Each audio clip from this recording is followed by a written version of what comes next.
I think what you've just heard guarantees that 100 years from now, that this is the most important public hearing ever held by this Senate committee. We turn now for our questions. Representative Ryan. First of all, thank you very much, Mayor, for being here, for all the testifiers. 16 years ago this week, I was called out of retirement and recalled active duty to go to Iraq to do the elections in Iraq in January 30th, 2005. That was an extraordinarily secure election. As a former commanding officer of a civil affairs group and psychological operations command, I know how to do elections. And what happened in Pennsylvania from a process control perspective was absolutely a travesty. What I am concerned about is the remedy. How do we go from here? We see that there's a perspective from our council that a 1937 law provided the ability to appoint the electors to the Secretary of State. And I'm curious as to whether or not, sir, you believe a special prosecutor should be appointed at the federal level to look at all these irregularities, or whether or not there is still actions that can be done at the state level to ensure that the goal of what we're attempting to do is to ensure, as we did for the people in Iraq and as I did for the people in Haiti, to ensure that the results are fair, accurate, transparent, and a representation of the will of the people of the United States. My suggestion would be, and of course there are several different remedies that you could have. One would be to declare that the votes that were not inspected properly be declared null and void in that county and deducted from the vote total. It's essentially what they do in Wisconsin. Wisconsin has the strictest absentee law in the country. They require an application for every ballot. And when they finish, they only count the number of absentee ballots that have an application. They deduct from the total from that county whatever are missing. So if you have 5,000 absentee ballots, but only 4,000 applications, you deduct 1,000 votes. And the reason they do that is to deter people from doing that in the future. Look at it this way. If you didn't deduct the 678,000 or whatever it is votes that were not counted, there's no penalty for it. What stops them from doing it again next time? Right. And this is a question of not voters acting improperly. It's a question of the inferior officers of this state, because they're inferior to the legislature in this regard, acted improperly. They conducted a completely sham election. They're the ones who have to be penalized. It's a little like the exclusionary rule in criminal law. They've got to be taught you can't do that. The other thing you could do is you could demand to see all of the envelopes that were cast aside. I will virtually guarantee you're going to see a couple of 100,000 envelopes that have no names, partial names, the same name. You could ask to see the ballots. You're probably going to see ballots that are official and ballots that are unofficial. You have two major gaps. You have the 672,770 votes that were not inspected by anyone, secretly put into the ballot box. And then you have this gap that I don't understand between the mail-in ballots you sent out, 1.8 million, and the number you counted, 2.5 million. That's totally impossible to explain, other than what some of the witnesses were suggesting, that they were basically stuffing the ballot box. I believe what happened is they never expected to be behind by 700,000 or 800,000 votes on election night. They expected to be behind by a couple of 100,000. In Philadelphia, to steal a couple of 100,000 votes, they do it every year. And that's not going to be tough. Now you had a real big problem. So you had to create mail-in ballots. You had to stretch it out for a while. We didn't go into detail on the Dominion system, but we have two other experts who can show you how they injected votes into the Dominion system. And also, so I think I would settle this election, but I would definitely appoint a special prosecutor to prosecute the people who conducted this election. You might even ask just a general question: how could the governor and the elections commissioner, how could they have selected a company that counts our votes outside the United States? Amen. I didn't know that. Thank you. Thank you. Representative Mall, questions for any of our panelists? This is like our lightning round here to conclude. Thank you, Mr. Chairman. I think what I'm going to do is make more of a statement to throw out a timeline, because to try and reiterate what everyone else has already done. A couple of years ago, our Supreme Court in Pennsylvania very illegally redrew congressional maps. It's very clear in our Constitution that is a legislative act. Fast forward a couple of months ago, our Supreme Court rewrote our election law. Again, that needs to be done in statute. It is a legislative act. When it came to the mail-in ballotings, that House bill, I want to say it was 77, Act 77, I was really kind of taken aback by how eager the governor was to sign that bill. Normally, bills can sit in his desk almost 10 days before he signs them, or lets them become law on their own, or vetoes them right away, and that one he signed almost instantaneously. And I just kind of wondered, so after I saw what happened in the primary, I wrote House Bill 2626, and this is where it kind of locks it in for me, Mr. Mayor and panelists.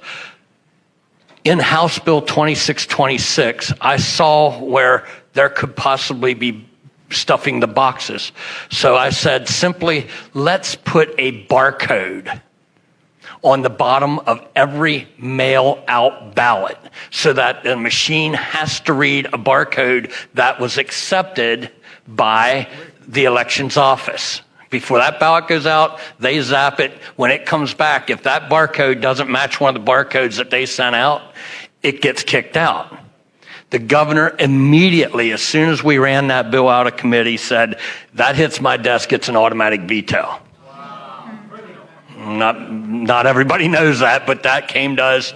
We had to literally strip that out of the bill. And I will be reintroducing a bill to barcode any ballot that gets mailed out when we get back. Trust me.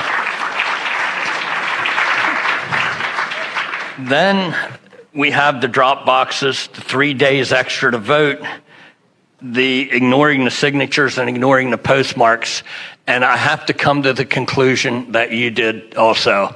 If it looks like corruption, smells like corruption, it's corruption. And we've got to get to the bottom of it. Thank you for being here. Thank you for your testimony. Appreciate it very much. Thank you, Mr. Chairman. Thank you. Senator Regan. Thank you, Mr. Mayor. Thank you so much for being here. Thank you to all our testifiers today. It's been very informative. My question, Mr. Mayor, you touched upon it briefly, but I want to just, if you could delve it a little bit more into it. Attorney General Barr, shortly after the election, authorized the U.S. attorneys across the country to investigate allegations of voter fraud. I wonder if you could tell us about the criminal investigations that are going on, maybe specifically in Pennsylvania, by our U.S. attorneys and maybe our FBI, and tell us how that is going, and is there any evidence that's been presented to you, or are you made privy to any of this information? I'm sorry, Senator, I wouldn't be made privy to that, criminal investigations. And in my experience, criminal investigations, would take too long to help you in your most immediate decision. Criminal investigations could help you in your long-term decision as to how to reform so this never happens again, which I think you all will want to do. For example, not ever hiring again a company that counts votes in Frankfurt, Germany, that's owned by two Venezuelans who are very close to Hugo Chavez and Maduro. That's extraordinary. And unfortunately, we don't have the time to really analyze the votes.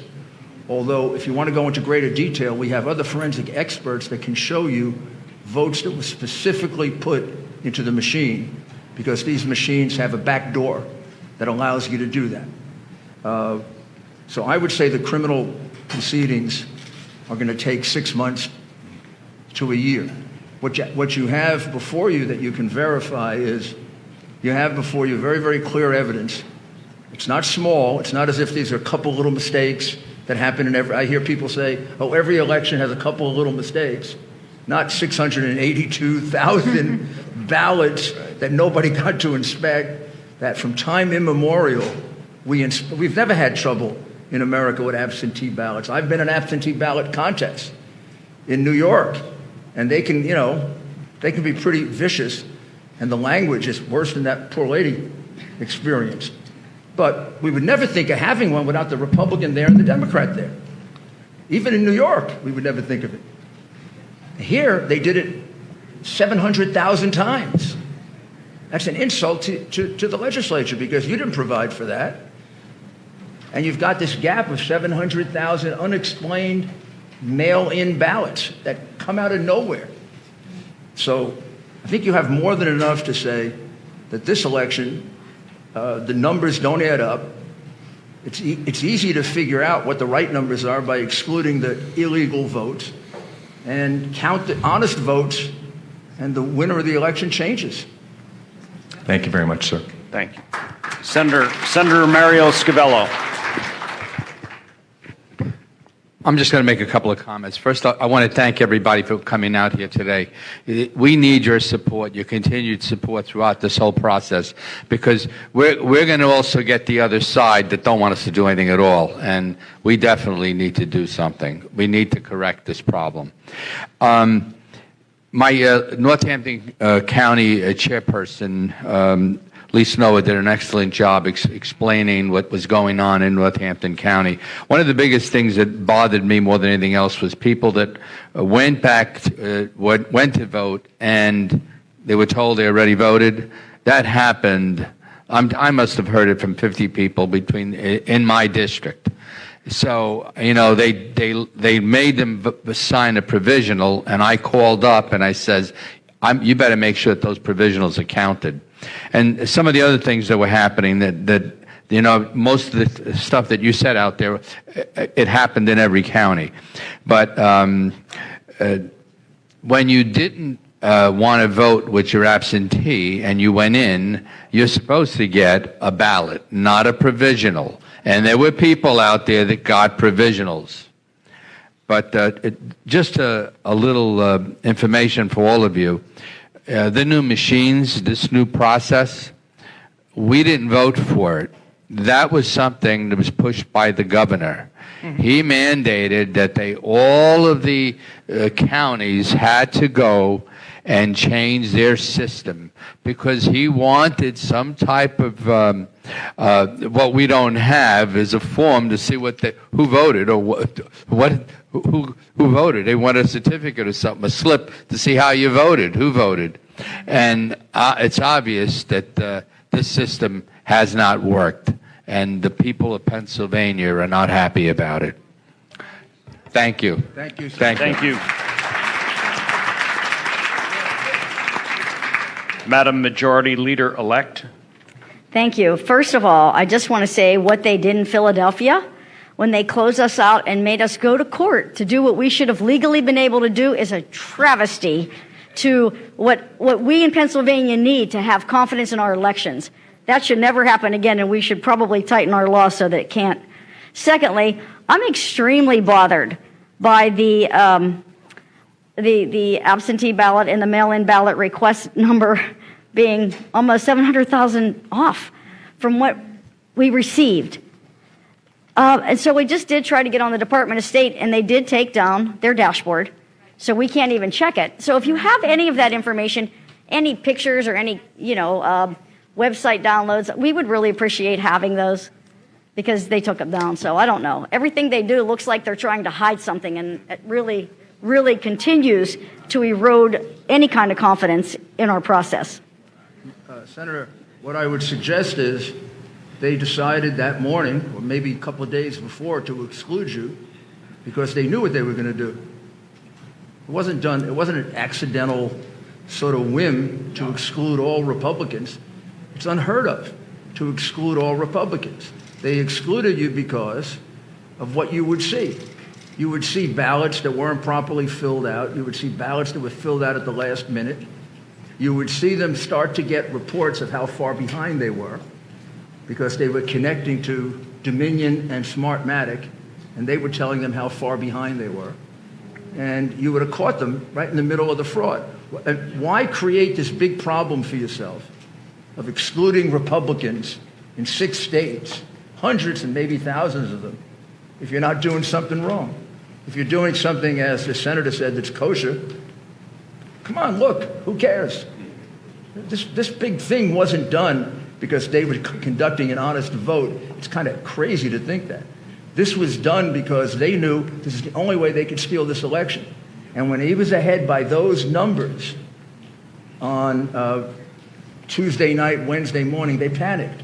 I'll also tell you there's an expert witness who can testify that this pattern fits the pattern that Smartmatic used in 2 elections that they stole in South America. When the election was getting too far away, they called a halt in the voting count. Well, there was a halt called in 6 places, including in Pennsylvania. In one place, they made believe there was an overflowed water tank. It happened to be one little toilet bowl. They took a 2-hour halt, and in Michigan, they brought in 100,000 ballots through the back door and counted them with nobody observing them except 3 people who happened to be remaining behind. That's evidence that's also in affidavits and could be presented to the Michigan legislature. Those people are willing to testify. And just one other thing, these people are very brave people. A lot of people aren't testifying.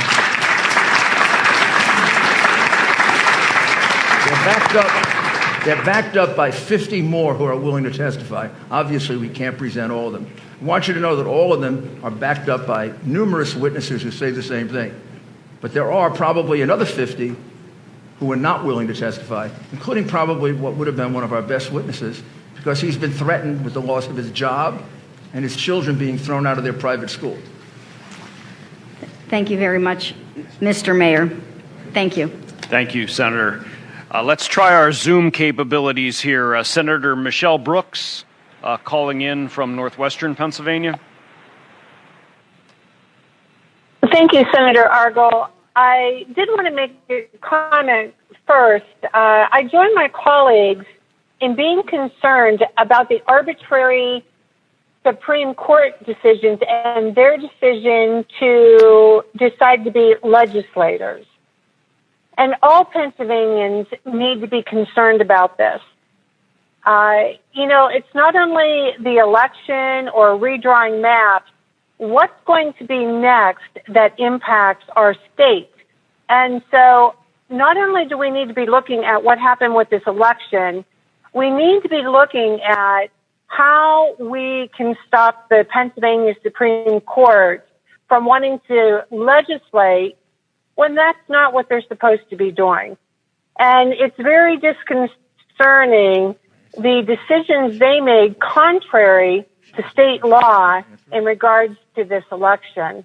My question is, if you could talk about the drop-off boxes, again, something the Pennsylvania Supreme Court allowed.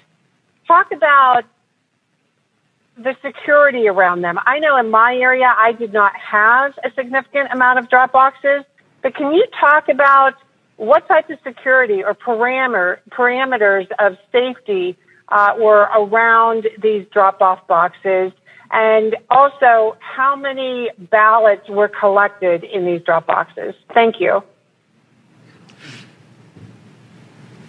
That, of course, is the subject of another lawsuit. It was brought the other day. I only know it generally. The drop-off boxes were provided, speaking very broadly, in the Democrat part of the state, not in the Republican parts of the state. They were many, very close to each other in Philadelphia and Allegheny County, places like that. They were miles and miles apart in other places. And as far as I can tell, I've only read the lawsuit, don't know the details of it. There was no security for them. And there are many situations where very suspicious activity was seen, with people dropping off, you're not supposed to harvest votes, people dropping off 30 and 40 ballots at a time. That's a pretty big family. They're going to have a tough time this Thanksgiving, by the way, with the rules of the government. They're going to have to eat in like 4 or 5 different tents. With hopefully they'll be able to celebrate Thanksgiving. But I'm sorry, I just don't know the details of that. But it is the subject of another lawsuit, and the decision of your Supreme Court that is completely outrageous is the one in which they say that present means just being there. I mean, there was a movie with Peter Sellers called Being There. I don't know if you ever saw it, but he was a potted plant. That's totally absurd to think that when you passed the rule that there should be present representatives of both sides or all sides, that you meant for them to sit there and look at the drapes. I mean, they were supposed to be there as the intermediate court decided. This case was decided by the intermediate appellate court in the president's favor, with a very sensible decision saying present in this context can mean only one thing, present in order to see the identifying data. And in a completely political decision, 5-2, they ruled what I would regard as it was a totally irrational ruling, which we will appeal to the Supreme Court. I think it was embarrassing. Thank you. For them to rule that way. Thank you. Senator Judy Ward.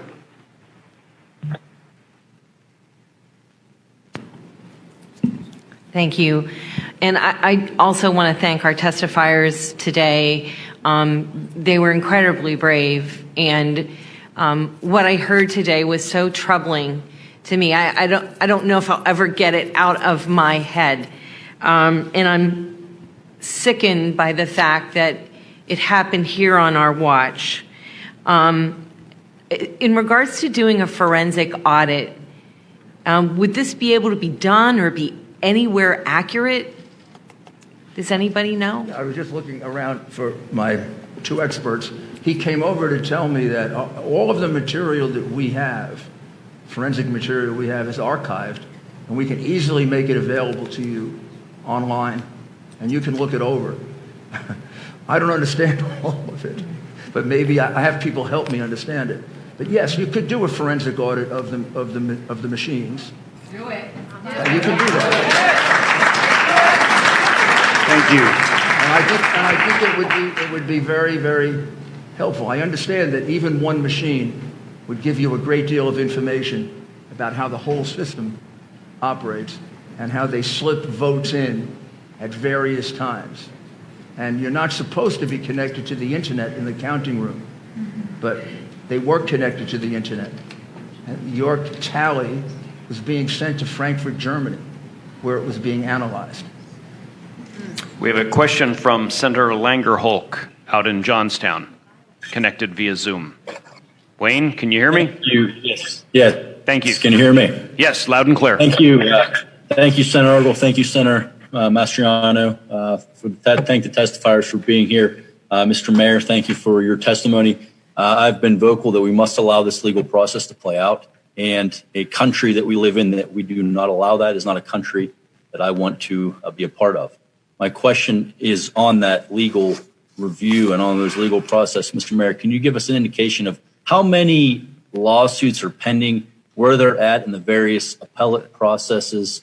And second part to that, the allegations of the mail-in ballots, the 1.8 versus the 2.5 that came in, is that the substance of a lawsuit?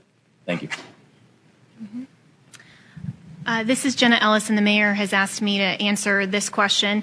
So as far as the campaign is concerned, we have pending lawsuits here in Pennsylvania. That's going up to the Third Circuit. They've granted an expedited review. We also have pending litigation in Nevada. We also have recounts in Georgia and Wisconsin, and we also have a pending lawsuit in Michigan. So regarding the mail-in specifically, we are still looking at all of the other legal options. And we are also planning on filing additional litigation by the end of this week. I won't go into detail on that other than to say that this is asking for a judicial remedy to this. And also I'll invite the question from the panel as well in terms of a remedy.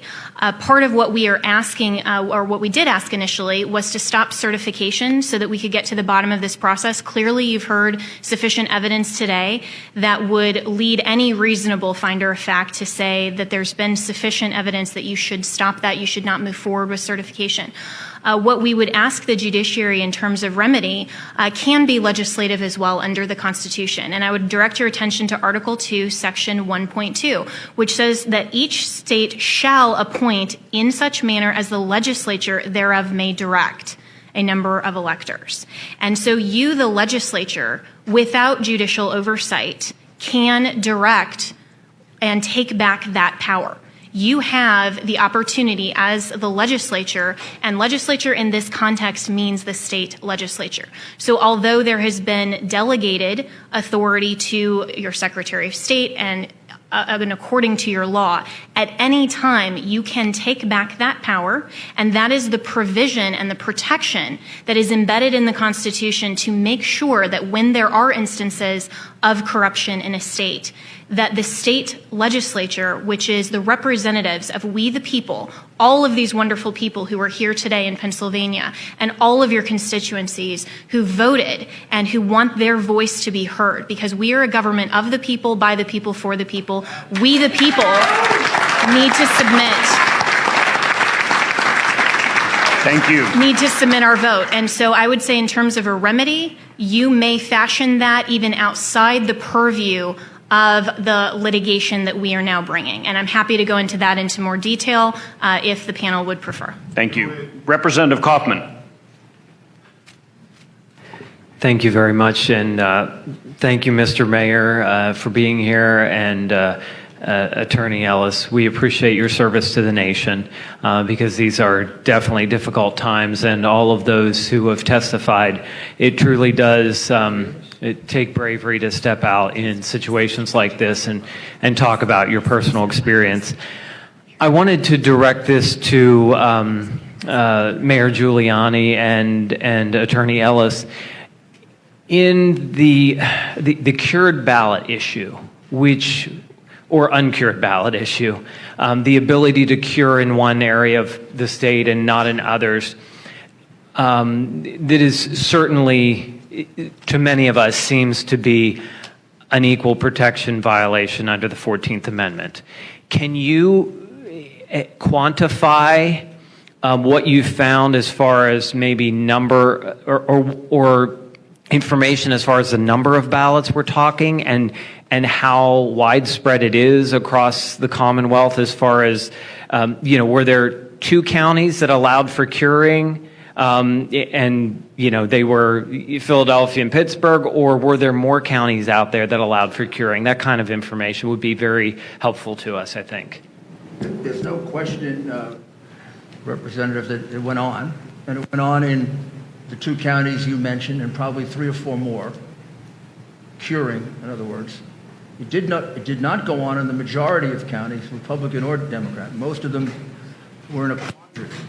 The Elections Commissioner sent out a notice, advice that you could cure the ballot. If you check with your lawyer would say, no, you can't do that. The legislature has to provide for a cured ballot. So your counties that were sticking to the strict letter of the law didn't provide for curing. The counties that were acting, I would say, illegally, because the Election Commissioner doesn't have the authority to make that change, followed it. It does turn out that those are largely the Biden counties did the curing, and the Trump counties didn't do the curing. It's hard to know how many it affected. I could get you the number of actually cured ballots, but I don't think I can get you to the number that weren't cured. Okay. Who are the ones that were effective. When we argued this in front of the court, the judge said, well, maybe those people in the counties that didn't allow curing should sue that county.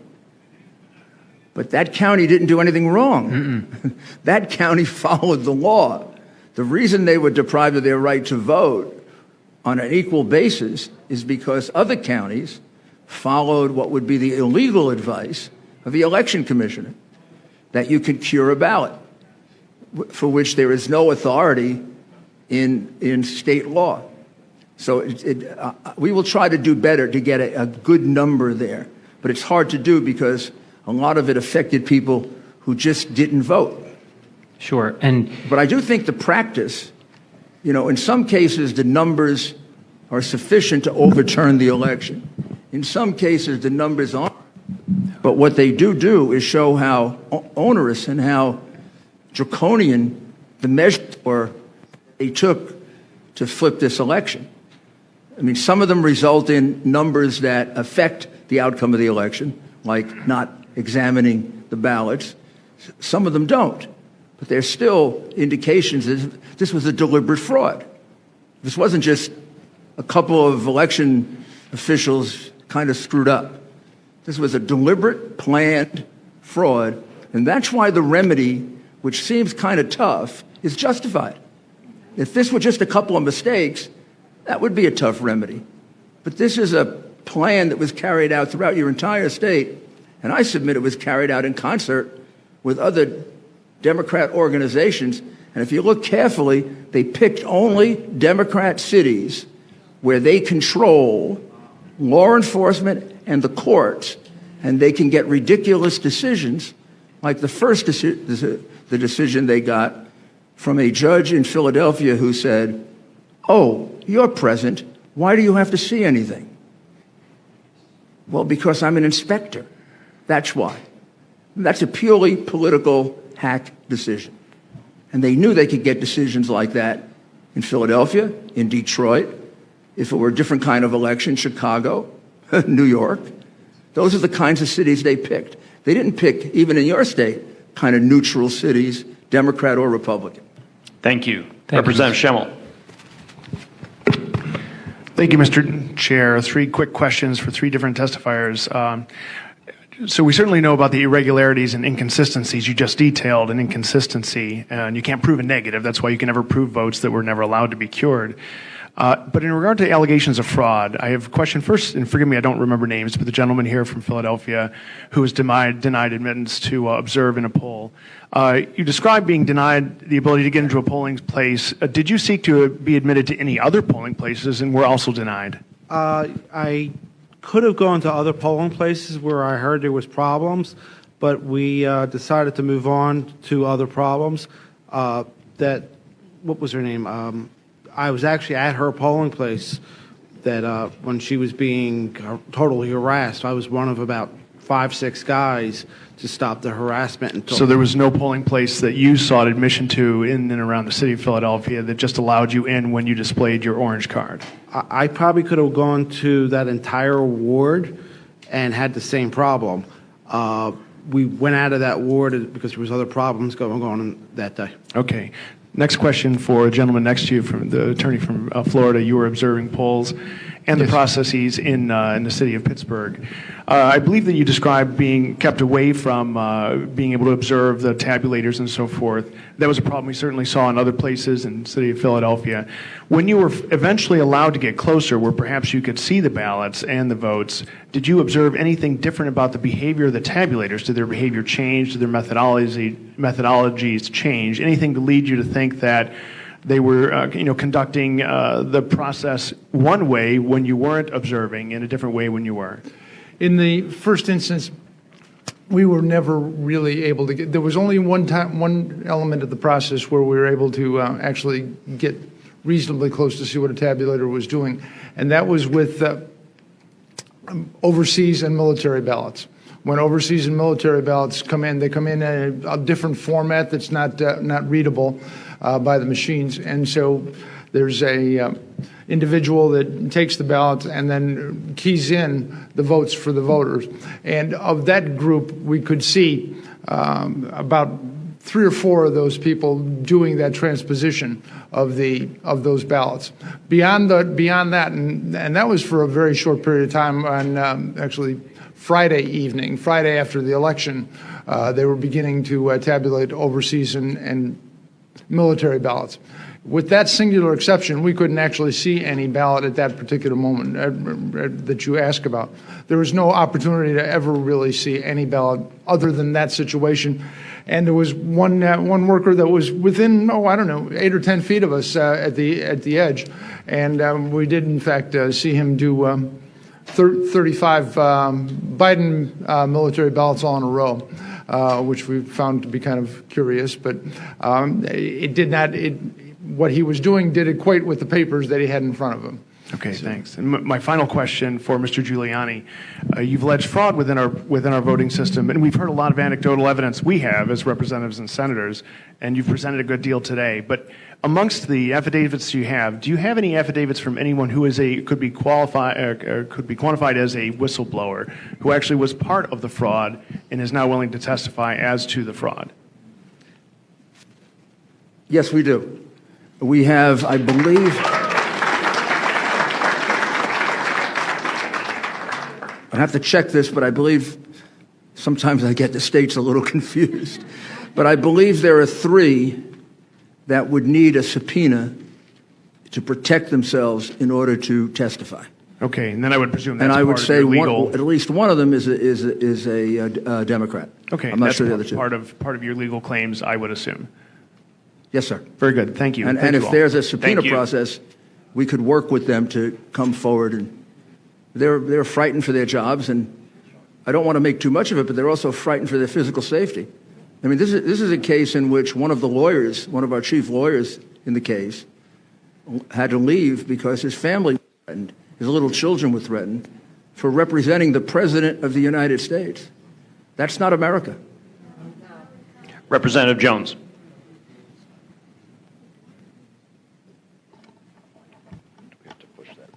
Can you hear me? Okay, great. Thank you, Mr. Chairman. I appreciate it. Thanks to everyone who testified. I do have a question, but a couple just comments to sort of get on the record. For those that maybe think this is like we just don't like the result, that's not really the case. I've spent weeks since the election having numerous people go through data, and for the sake of time, I just want to highlight a couple of examples why some of these things just at a minimum, they certainly make you scratch your head a little bit. One thing is voter registration trends that we went back to 2004 and all of the presidential elections, and pretty much without exception, the registration trends in a given county are a pretty good indicator of how the votes would go. Statewide, for example, Democrats had a 1.1 million, I'm rounding the numbers here, in 2012, about a 1.1 million voter registration advantage, and then President Obama won re-election. In 2016, that number was down to 900,000, just under 900,000, and as we know, President Trump won Pennsylvania by about 44,000 votes. In the months leading up to the election, Republicans were gaining about 5,000 to 10,000 votes, registrations at least, per week. I know that because I was spearheading our York, Pennsylvania for Trump effort in my spare time. And that what had been a 900,000 advantage at election day was down to about 680,000. Wow.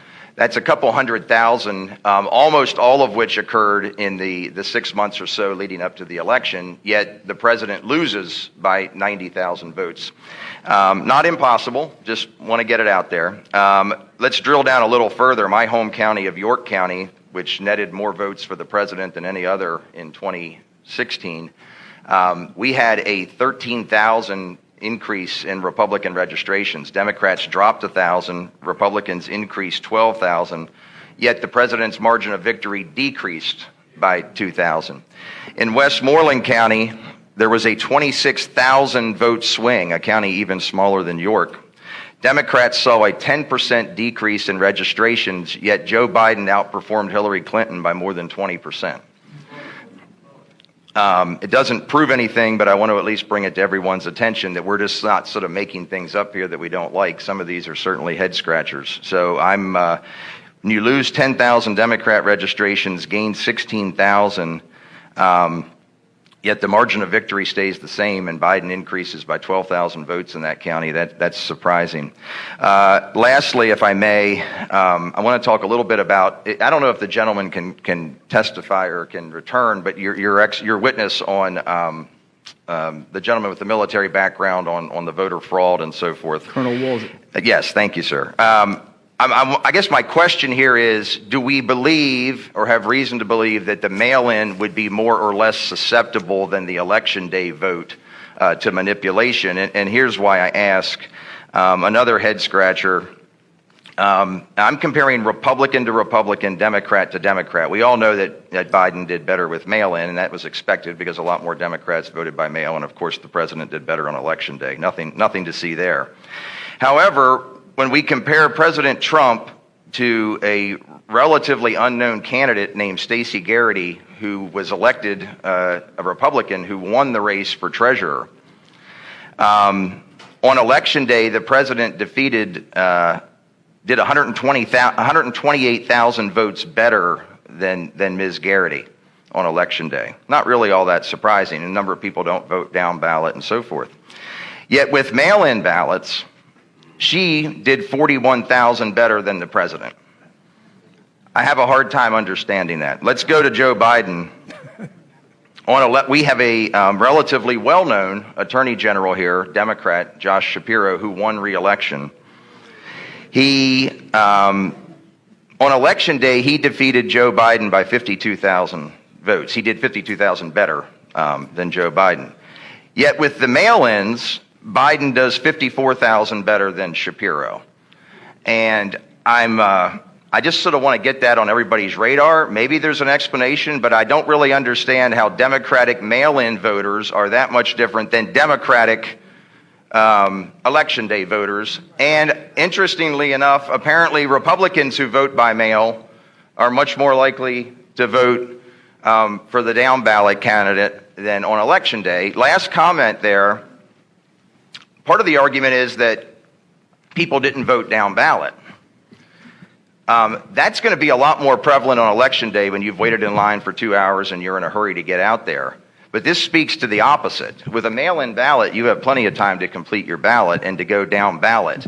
So if that was the case, the opposite should be true if you're tracking with me. So I guess my question there is on, do we think the mail-in is more susceptible? And then lastly, maybe for you, Mr. Chairman, or whoever has a little more clout here than I do, it is imperative that we secure the SURE system data. And some of the things that we are questioning can be easily proven or disproven. We just want the facts. So, for example, if we see huge numbers of inactive voters, I think one of the witnesses spoke to that. Did we see huge numbers of inactive voters on the mail-in side? That's all right there in the data. We know how frequently people voted. We know who requested mail-in ballots. Did we see multiple mail-in ballots going to the same address? It is mind-boggling the record turnout that we saw in a state where mail-in voting is brand new during a time of COVID, where the ground game was certainly hindered by that. Doesn't mean it didn't happen, but we have the data. This is a simple query of data. This is not a manual recount of ballots. This is a simple query of data that the state possesses, specifically to say, did significant numbers of mail-in ballots go to the same address? I could do that myself in probably 10 minutes if I had the data. And do we see large numbers of inactive voters coming out for a candidate who had very little enthusiasm? And maybe it all happened, but we don't have to speculate. The data is there, and I would suggest we have a look at that. So I apologize. Thank you for humoring me with that. It's just a topic we hadn't touched on very much. I wanted to throw some examples out, and I am curious if you feel the mail-in is more susceptible or less susceptible than the in-person voting. Representative Jones, the user's manual for specifically the Dominion and the ES&S suites, they do allow the administrator to batch process mail-in votes. So what that does is they process all the mail-in votes in a batch, and it can be a batch, they normally scan in batches of 50, but they can just chunk all of those votes into a batch file. The administrator then can select which candidate or which percentages of that mail-in ballot go to which candidate. So they're very susceptible to individual manipulation by an administrator operator. And would that be, if you were trying to move large numbers of votes, would it be more logical to do that through the mail-in where you had a large batch at a county level, or am I speculating too much there? Yes, no, and it's to do a manual recount of all those ballots is much more time consuming, and like we mentioned earlier, if they were mass produced, and they were single vote, then there is potential to add extra ballots to the count. Thank you very much, and I appreciate you giving me the time, Mr. Chairman. I also am just curious what we heard the testimony with the USB sticks in Delaware, why that's not being investigated. That seems like that would be criminal activity that we've heard here discussed, and where law enforcement is on that. Probably not your immediate concern, Mr. Mayor, but am curious about that as well. Thank you very much. Thank you. Representative Zimmerman. Yeah, thank you, Mr. Chairman, and thank you, Mayor, for coming to Pennsylvania, and all those willing to testify. Thank you so much. So just a comment and then also a question. So in Lancaster County, where I'm from, since May, we registered over 12,000 new Republicans, and a large percent of those ended up being Amish. They might understand the difference between freedom and socialism more than most of us, but I think probably the audience is here for that reason as well. So that's just a comment, just for your information. The question I have, Mayor, for you is that as legislators here in Pennsylvania, is there one or two things that you would advise us or suggest to us that we really concentrate on and or make a change? What comes to mind that would be most important for us to really do here in Pennsylvania? Well, first thing, of course, as a lawyer for my client, along with Jenna, we would ask you not to certify, and to certify the correct, honest votes, which I think can be arrived at several different ways. And probably the easiest way to arrive at it, just because of the huge number of votes, are the votes that were not properly inspected. And when I say properly inspected, they weren't inspected at all. You could almost consider them hidden votes counted in a back room where everybody was smoking cigars. And the reason you have a lot of votes without a down ballot, you're quite correct, Representative Jones, that it's much easier to fill out your home, you can fill out the down ballot, than rushing through a machine. However, if you only have a half hour to get 10,000 votes in, you don't have time to do the down ballot, do you? If you're sitting, in a truck somewhere, right near the place you're going to bring in shopping bags, and I don't think we have this evidence here, but we have this evidence in Michigan.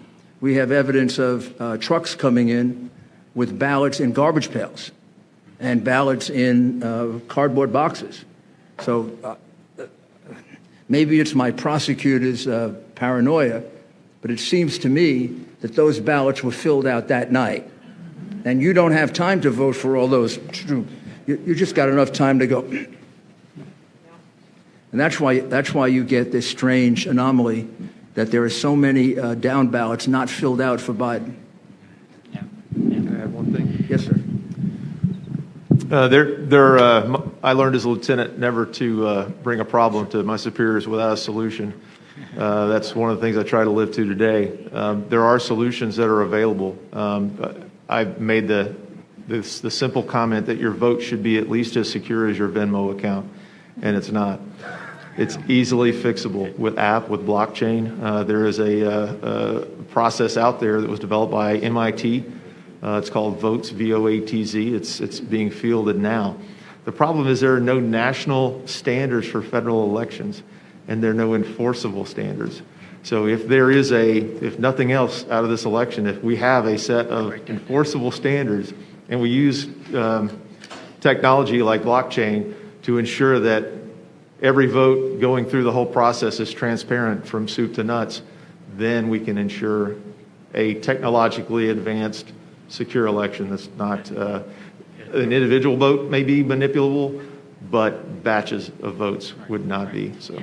Great information. Thank you so much. Thank you, Mr. Chairman. Thank you. Can I add one thing sure. as well for the mayor?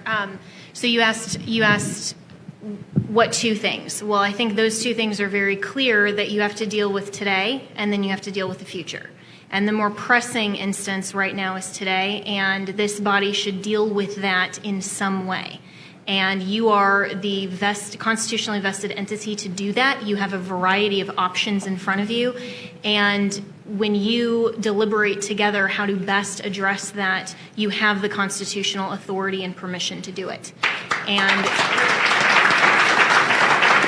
so the mayor has suggested one possible remedy. There are others, and you could call for a special election.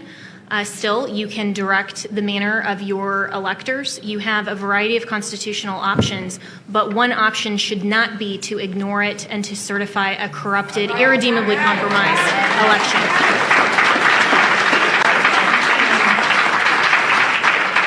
So we would ask that you deal with that today, and then for the future, look at all of these things that you've raised. Look at all of the voting machines. Look at all of these people who are interfering. Really, you have an executive office and branch that is runaway. You have, from your governor to your secretary of state to each of these individual election officers. This is election official fraud, and that's what's going on here. And for the sake of every future election, that should be addressed in the legislature, because you also have the constitutionally vested obligation to the people of the state to address that. So my recommendation, along with the mayor, and I sincerely applaud everything that he has said as well, and on behalf of our client, but on behalf of the nation. You're right when you say that this isn't just about overturning an election. It's not about deriving the outcome. That's what the fraudsters want to do. What we want to make sure of is that we, the people, get to select and prefer our commander-in-chief, and you have the obligation and the responsibility to ensure for the people of Pennsylvania that Thank occurs. you. Thank you very much. Thank you. I believe we have Representative Metcalf on Zoom with one final question. Darrell? Can you hear me, Senator Argel? Loud and clear. Thank you, sir. Thank you, Senator Argel, Senator Mastriano, for hosting this very important hearing. It's very important to the future of our republic today. Thank you for the invitation to the House members that are joining you there today. Thank you for the invitation for me to join you via Zoom today. And thank you for the opportunity to provide some input and ask a question of Mayor Giuliani here today. But a lot of what's been talked about, and I really appreciate Mayor Giuliani and the attorney's initiative to the General Assembly to reassert our constitutional authority regarding the certification of this election. I am former state government committee chair that had oversight for the election law for many years. I served in that position not during the last term, but in the past, and we have battled in Pennsylvania to fight the fraud and fight the way that our election laws have been violated, not just for several cycles, but for decades.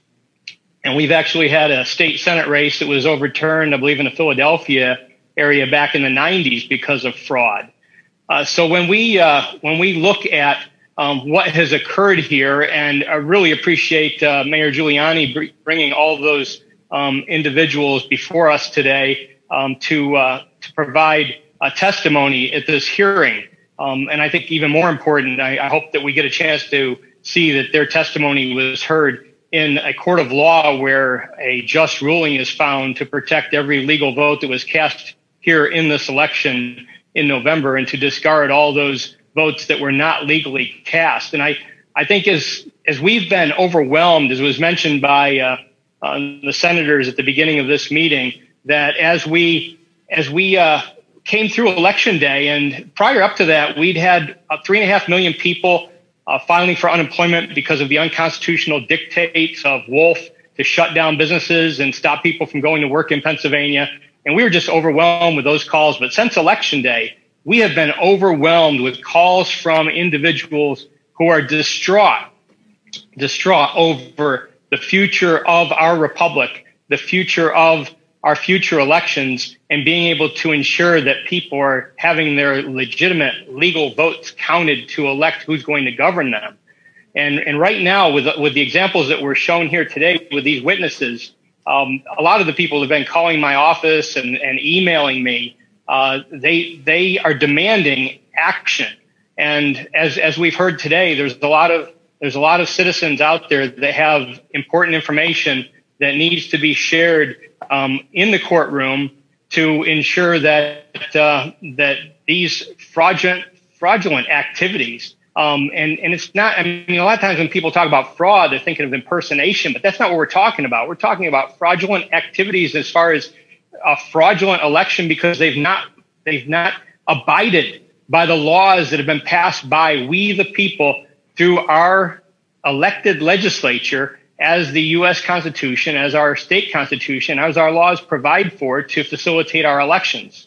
So Mayor Giuliani, as we move forward, and I stand with Senator Mastriano and others that are there today. I actually sent an email out while I was listening to some of the testimony today given at the hearing to the whole Republican caucus in the Pennsylvania House to encourage them to sign on and listen to what was happening today with this information that I think they all need to hear and that every Pennsylvanian, every American needs to hear. To help encourage our citizens, Mayor Giuliani, as you move forward in the court battle, I know the press has been continually day after day saying no evidence, no evidence, no evidence. Well, I think we heard a lot today. Do you expect that you're going to have an opportunity in the right level of courts in our state, in our nation, to have this evidence presented by some of these people here today and others that you have signing affidavits?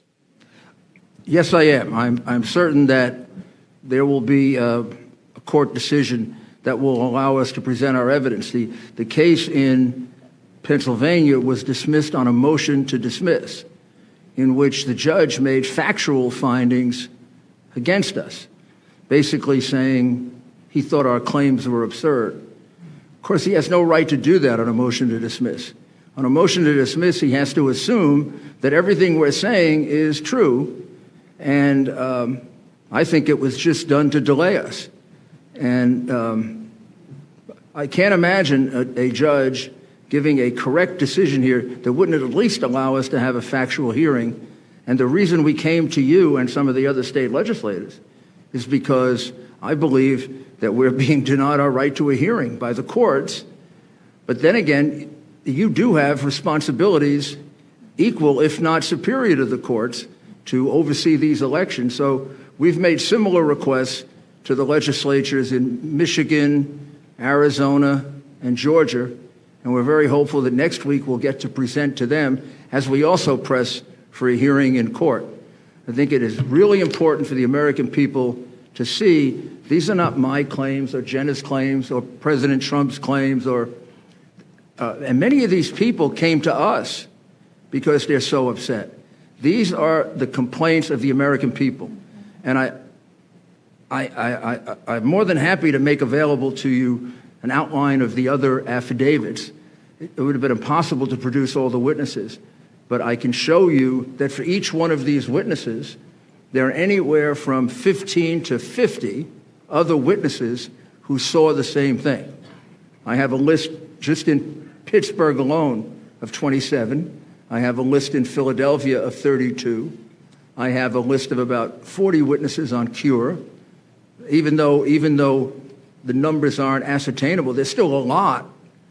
None of the things we're saying to you are just arguments. This is evidence. I keep explaining to people affidavits are the best evidence you can have until somebody actually gets into court and swears. And our evidence is under oath. Their claims are just claims. We have one additional question online from Representative. Thank you, sir. Thank you, Darrell. From Representative Kiefer. Thank you, Senator Argel. Thank you, Senator Argel. Thank you, Mayor Giuliani. Representative Don Kiefer. Thank you. Thank you. Thank you, Senator Mastriano, for hosting this, and thank you, Mayor, for all of the testimony that you have brought forth. Two questions I have. First is regarding testimony that we received on the pink highlighted ballots that were scanned through and submitted, and then they were able to be redocumented and then scanned through again. Is there any action being taken on that, given the number of ballots that we're talking about there? Do you know the answer to that? I don't. That's the state issue. I'm not sure. I'm not sure I know the answer to that, but I'll get it for you. Okay. That's not something we ran down.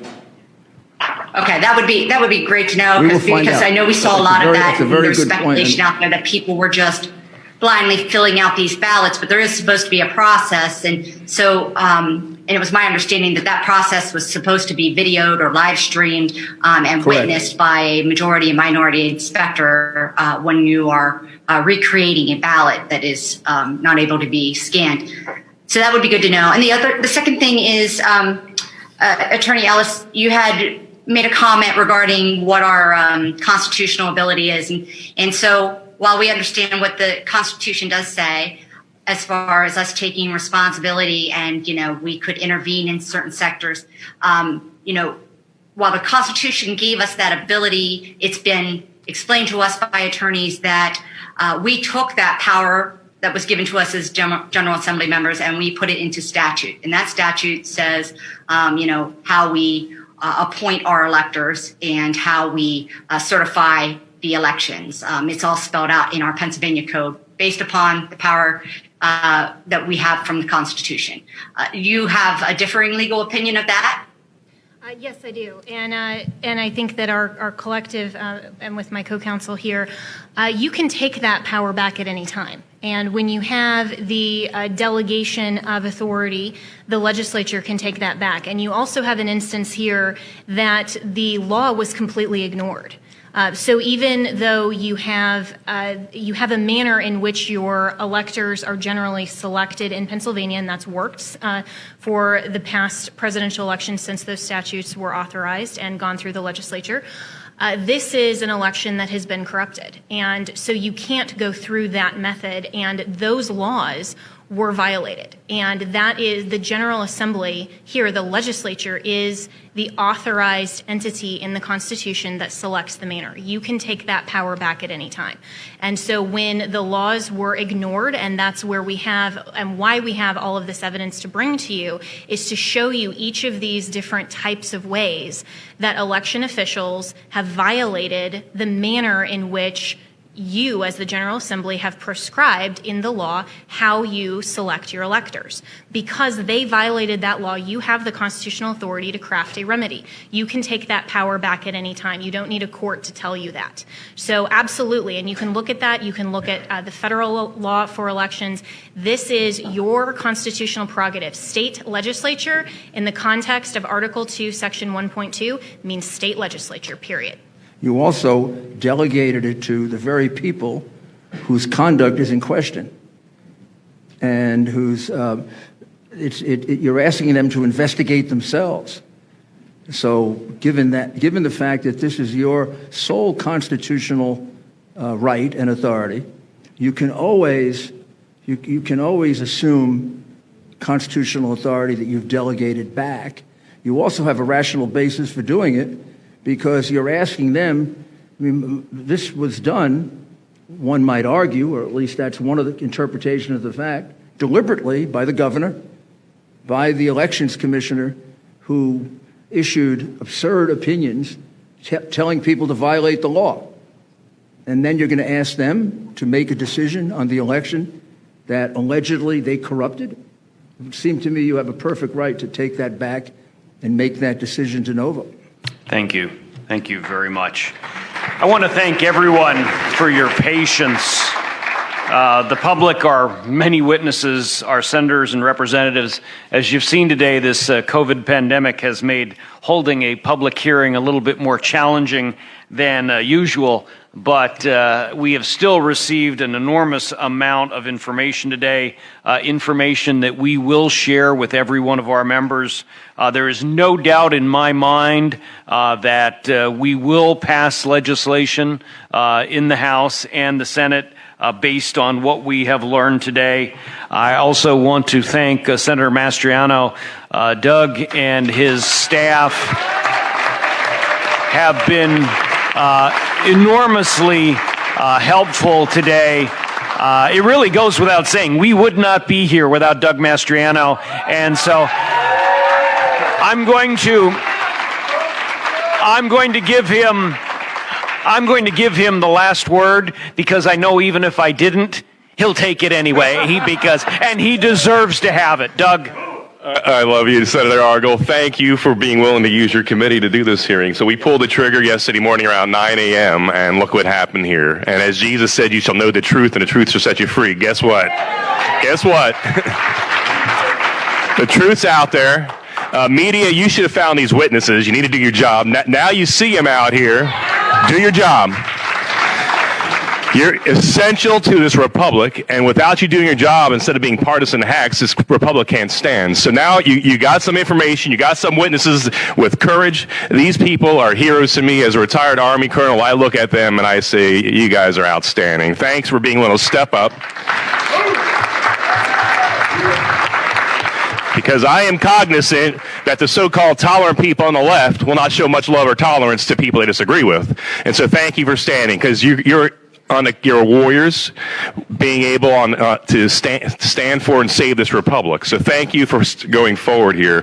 I mean, indeed, I started this off quoting from John Adams. We are in Adams County. Facts are stubborn things. There's a lot of hard facts out there, and guess what? As history and change in 1863 in Gettysburg, back then it's July 1st, 2nd, and 3rd. So on this day, history is changing for our country and state back at Gettysburg once again.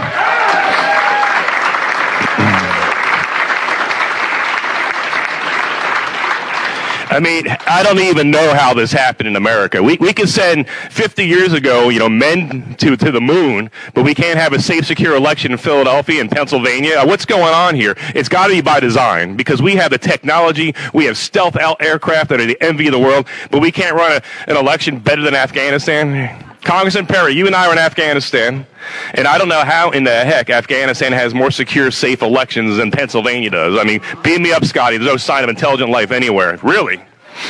We move heaven and earth with American dollars to secure elections in Iraq and Afghanistan and elsewhere. We can't do it in our own state. It's by design. There's people in Pennsylvania not interested in safe, secure elections, and we have to correct this. There's two things that need to happen. First off, we need to make sure the real winner is sent forth from this presidential election. And number two,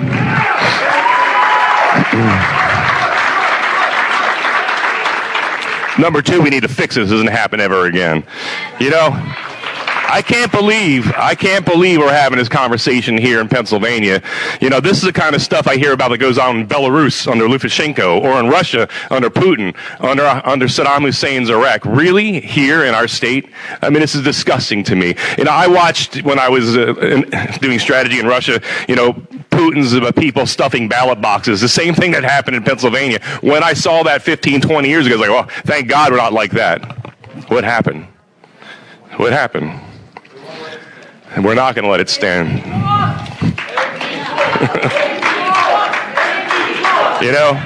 I saw, you have to forgive people because we are a constitutional republic, so I'll forgive those that say democracy. But I saw one man had a sign in Philadelphia, and the irony wasn't lost on me. Democracy dies in Philadelphia. Can you imagine the irony of that? Where the light of liberty was lit in 1776, it transformed this world. Where in this very same state, a new birth of freedom. And then, of course, let's not forget 2001, Todd Beamer. Let's roll. You know what? It's our time to roll. This is no time. Democracy can die in darkness, in dark rooms with no transparency and accountability. We're shining light on this darkness here. We're going to take our state back. We're not standing aside in this hour. As Representative Metcalf rightly said, in 1994, there was so much shenanigans and cheating in the Marks versus Stinson case that a federal district judge threw out the election results, took a senator out of Harrisburg, state senator, and put the Republican in because the election results were so corrupted. So we do have a precedent here, federal courts, and I hope you take a hard look at that here. Has our election results in Pennsylvania at the presidential and other levels been so corrupted that the results have to be thrown out? That's going to be a case you're going to have to make before the Supreme Court there, but it sure sounds like something stinks in Denmark or in Philadelphia. I don't know. One vote one person, one legal vote per person. And any cheating goes in there disenfranchises an American. And I can't believe this is happening here, and we're not going to let it stand. I don't know why it's so hard. You know, I know it's hard because this has been going on here for a lot longer than we imagine. But in Galatians 6:9, we're told by St. Paul, grow not weary doing good, because in due time you'll reap your harvest. We're going to reap our harvest.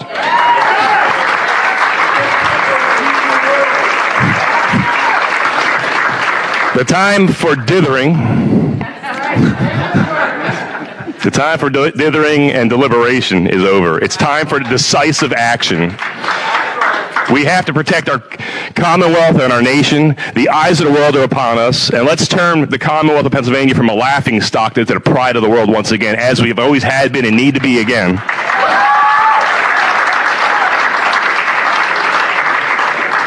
This is our day, this is our hour, this is our time. So yes, Mr. Franklin, a republic, if you can keep it, we're going to keep it. Can you keep it? Can you? Will you? We're going to keep the republic. Thank you, and God bless you all. Thank you all. We stand adjourned.